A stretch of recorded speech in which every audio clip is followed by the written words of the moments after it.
कराची पाकिस्तान का सबसे बड़ा शहर। ये वो शहर है जो अरबों रुपए टैक्स देता है। मंसूबे शुरू होते हैं मगर अधूरे रह जाते हैं। दीवारों पर स्लोगन लिख दिए जाते हैं, रोशनियों का शहर कराची, आई लव कराची। मगर हकीकत ये है कि शहर अंधेरों, कचरे और टूटी सड़कों में डूबा हुआ है। लिखने से कुछ नहीं होगा। ये जो पैसे आप यहाँ जाया कर रहे हो वही आप अंडर बाईपास पे लगाओ ताकि कोई निजाम बने, पानी नहीं खड़ा हो। यहाँ बारिश होती है, सारा ट्रैफिक जाम हो जाता है, पानी भर जाता है, लोग परेशान हो जाते हैं। 4-4, 5-5, 6-6 घंटे लोग ट्रैफिक में फंसे रहते हैं। ये छोटा सा रोड है, ये आप मेन रोड तो जाके देखो, उस पे भी आधा का अपना ये कब्जा माफिया है।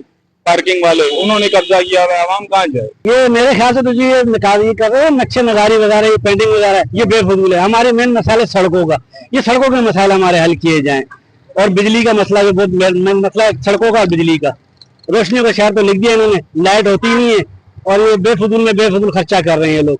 ये मेन मसाला हमारा मेन घर है, जो आगे जाए गार्डन की तरफ चले जाए, क्लिफ्टन की तरफ चले जाए, डिफेंस चले जाए, नाजमाबाद, महमूदाबाद, सारी सड़कें टूटी हुई हैं। अगर हम वाकई कराची को एहसासात का शहर बनाना चाहते हैं तो हमें नारे लगाने के बजाय अमल करना होगा। कराची को लफ्जों की नहीं, वफादारी और जिम्मेदारी की जरूरत है। सिर्फ तस्वीरें और पेंटिंग से क्या कराची तरक्की कर सकता है, या नीयत, ईमानदारी और अमली इक़दाम की भी जरूरत है। कैमरामैन जुबैर मेमन के साथ हयात बलोच, वश न्यूज, कराची।